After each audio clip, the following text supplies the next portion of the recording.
For most aspirants, balancing Class 12 board exams with entrance prep feels like an avalanche, burying the time you need to succeed.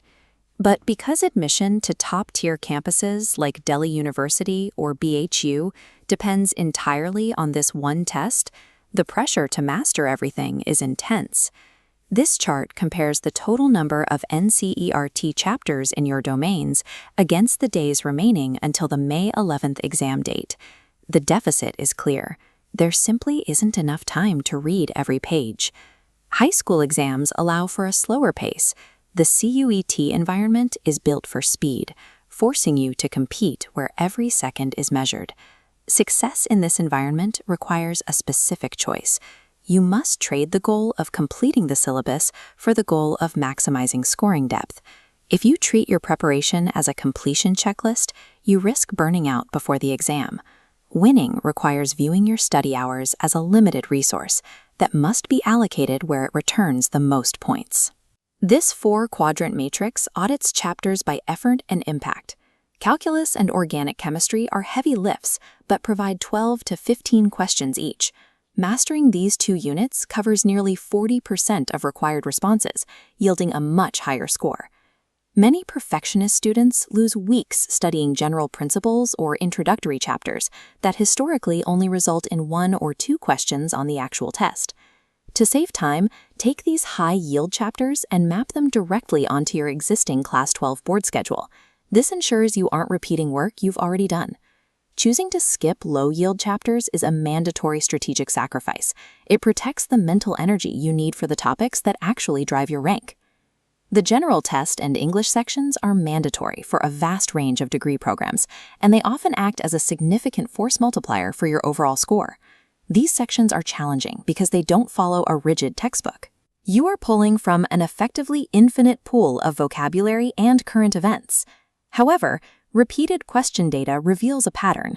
Arithmetic problems like percentages and time work, alongside synonyms and antonyms, represent the largest blocks of the test. You can avoid the fatigue of rote memorization by using the Pomodoro method, 25 minutes of intense focus followed by a short break. These 25-minute sprints are easy to integrate into your day, allowing you to build your aptitude without disrupting your primary domain study. Because these skills rely on pattern recognition, they require months of daily consistency rather than a final month of cramming. With 60 minutes for 50 questions, even perfect understanding fails if you can't retrieve and apply material in under 72 seconds. Use a 3-round strategy. First, spend 20 minutes on round 1, banking the easiest points instantly. Next, use 20 minutes on round 2 for moderate calculations. Finally, use the last 10 minutes for round 3's toughest, high-risk questions. This strategy only works if you follow the 90-second rule. If a question takes longer than a minute and a half, you must move on, even if you're close. Abandoning a time-draining question is often the only way to ensure you have time to solve 3 easier questions waiting later in the paper. Every student faces different constraints, which means a single, generic study plan will usually fail. You can find your specific path by matching your current progress to one of these 3 profiles. The overwhelmed balancer should focus entirely on high-yield domains that overlap with board prep, treating the general test as a secondary concern. The generalist uses the general test in English as a primary engine to bypass deficiencies in complex domains.